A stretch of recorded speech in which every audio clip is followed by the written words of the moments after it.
Serial cleaners is an incredibly interesting concept for a video game.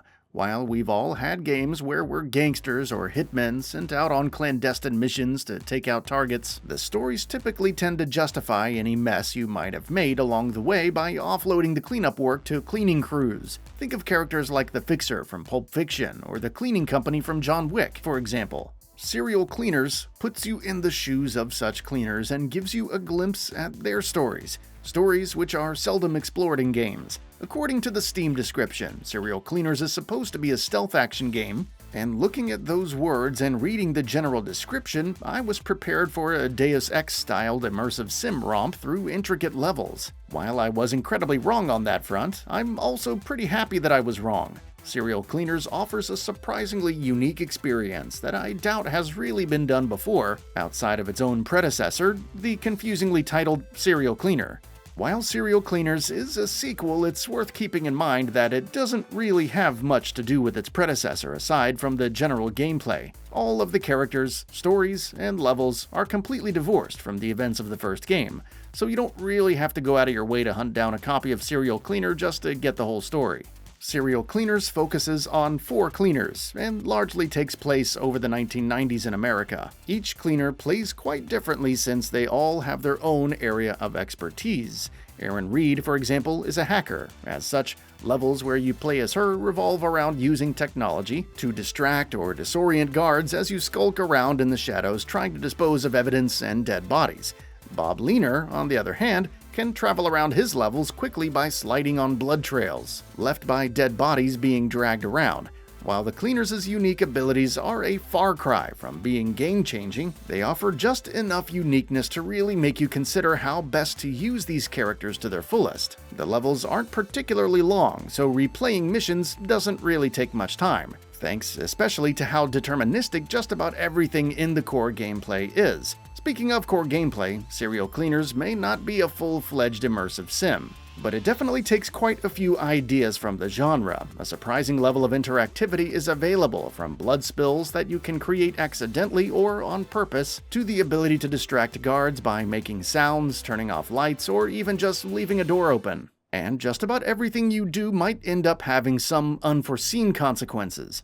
Those blood spills that Leaner can slide around on, part of the mission in just about every level is also to clean up those spills without being spotted. This means that you'll have to use a loud vacuum cleaner that might attract guards thanks to the noise. Want to avoid making more of the spills? Better put those corpses you have to dispose of in body bags, so that dragging them around doesn't cause even more blood to spill out.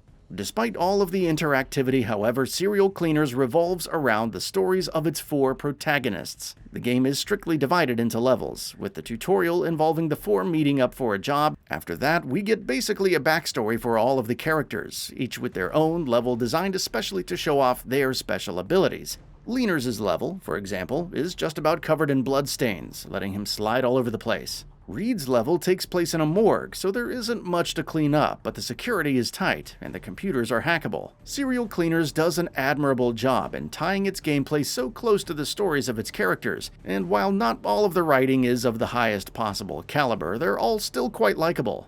It's worth noting that they're also not the most original characters out there. You'll notice quite a few archetypes on display if you're a fan of 90s era cult classic movies. The developers have been quite open about being inspired by that decade of cinema, so the character archetypes are an intentional part of the game.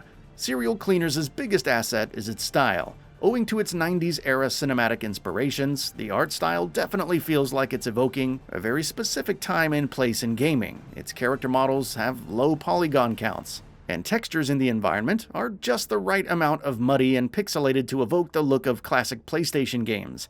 There's an incredibly specific kind of nostalgia that's being evoked in Serial Cleaners, one of a grimy city in the 90s filled to the brim with murders and other general crime. Intentional or not, I do believe that this look manages to add to the game's overall sense of style. Thankfully, the lo-fi graphics don't get in the way of gameplay, owing largely to the fact that things that can be interacted with are visible through the cleaner vision every character has. That's right, Serial Cleaners has the murder cleanup version of detective vision, which comes in quite handy for things like figuring out where all the evidence is, keeping an eye on guard patrols, and finding smaller things you might want to mess around with, like light switches, for example. The biggest gripes I've had with serial cleaners largely revolve around actually playing the game. Its control scheme feels quite ill-suited for the traditional PC gaming mouse and keyboard setup. Since it uses an isometric camera angle, moving around with the WASD key cluster feels quite awkward. You don't ever want to take your hand off the mouse when playing a game on your PC after all.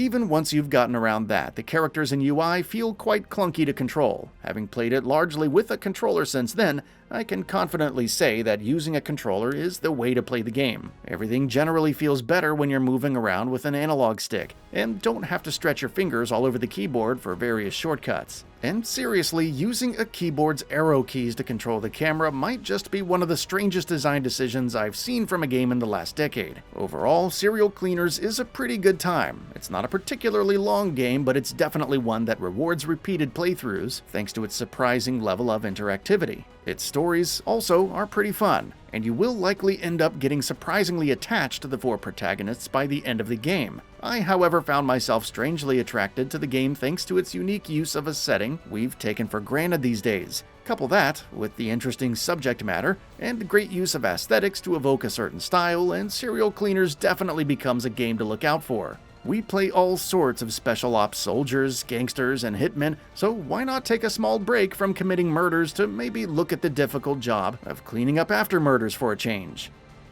That's all for now. If you enjoy what you saw, please hit the like button. And if you're new to the channel, now is a great time to subscribe. We upload brand new videos every single day. After subscribing, don't forget to enable all notifications by clicking the bell icon.